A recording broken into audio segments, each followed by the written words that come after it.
Halo, masih bersama saya Ihan Martoyo dari program studi Teknik Elektro UPH. Saya ditemani oleh Bapak Dr. Fitzgerald Kennedy Sitorus. Beliau mengajar filsafat di Fakultas Liberal Arts UPH.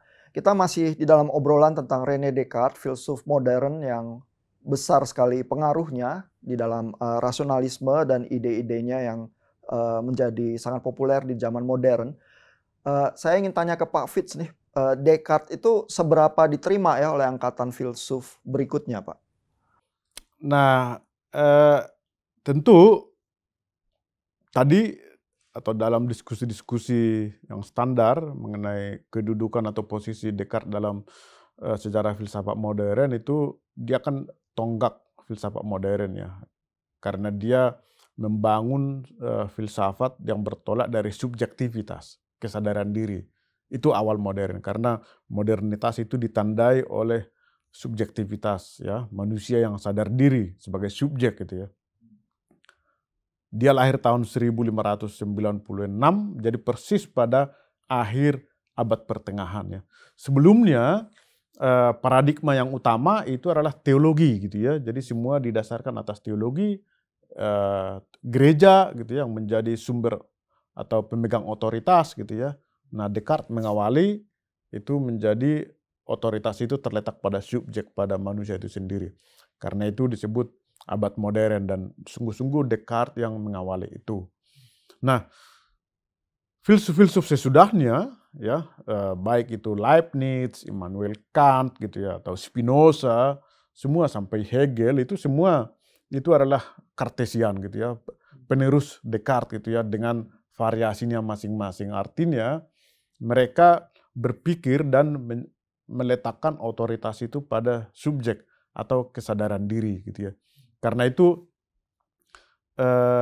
pengaruh Descartes terhadap sejarah pemikiran modern itu ya memang tidak bisa lagi dibesar-besarkan, memang sangat besar gitu ya.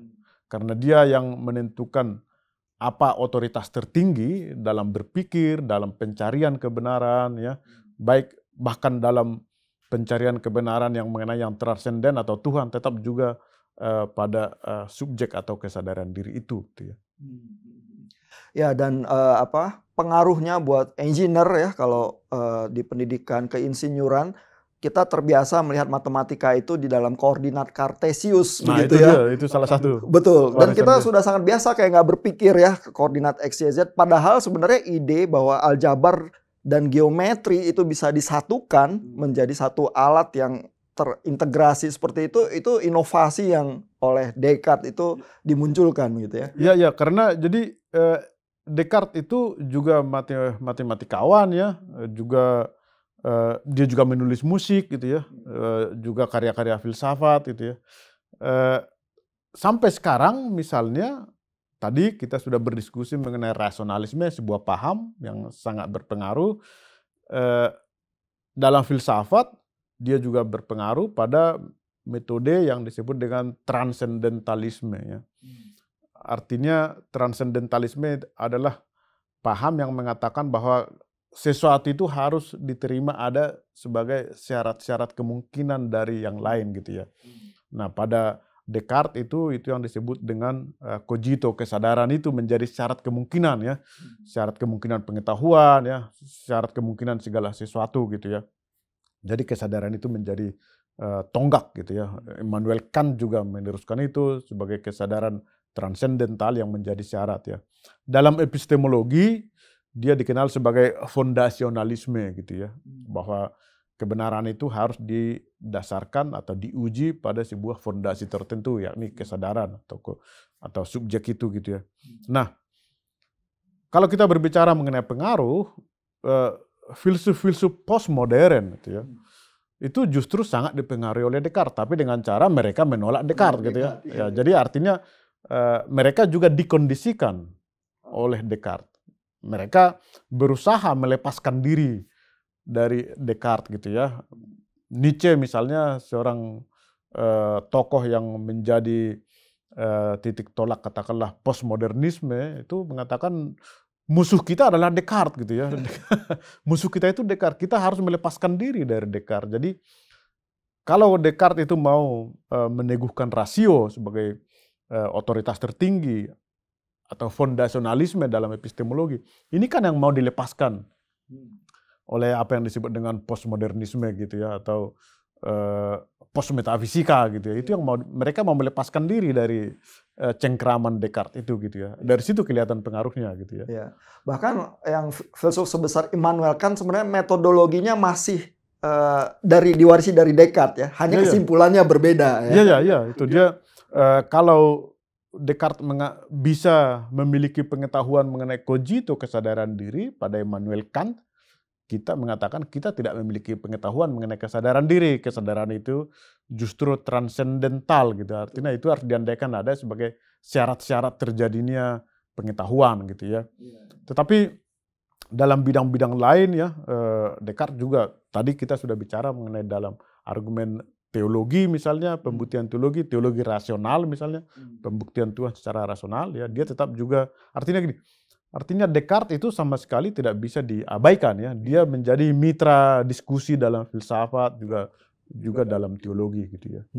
Baik zaman modern maupun zaman posmo ya. Hanya bedanya kalau mungkin filsuf-filsuf posmo akan kritiknya lebih keras ya, memperlihatkan sisi yang lebih negatif dari Descartes begitu ya. Ya, karena menurut mereka ya, terutama kesadaran akan modernitas itu dengan filsafat fondasionalisme atau subjektivitas, kita kemudian juga bisa secara filosofis ya, bahwa Descartes itu bertanggung jawab gitu ya, bertanggung jawab atas berbagai tragedi yang terjadi dalam panggung sejarah abad 20 misalnya ya, karena penekanan pada subjek ya, kesadaran diri. Penekanan pada subjek mengimplikasikan yang lain sebagai objek gitu ya. Itu misalnya dengan jelas kita lihat pada pemikiran Martin Heidegger atau Jürgen Habermas gitu ya. Karena filsafat Descartes itu kan menjadi semacam solipsisme ya, yang hanya sibuk dengan dirinya sendiri. Jadi lalu dari dirinya sendiri dia mengasalkan semua yang lain gitu ya. Jadi yang lain itu sekunder gitu ya. Nah, filsuf-filsuf setelah itu atau postmodern itu ya kan mengatakan ya yang lain itu tidak sekunder gitu ya. Kita tidak melakukan objektifikasi atas yang lain, itu sebuah kejahatan gitu ya. Dan itu persis sebenarnya yang implikasi dari filsafat dari Descartes itu.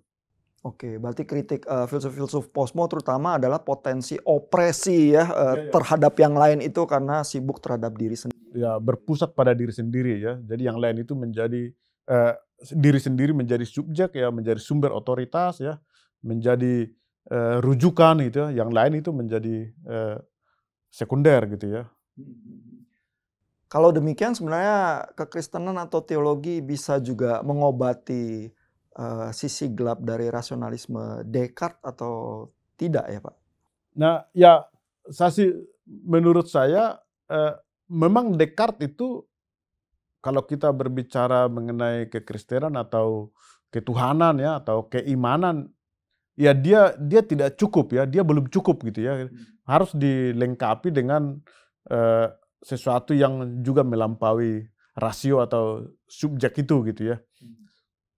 Descartes kan mengenai pengalaman yang akan transenden, itu kan melampaui rasio juga ya.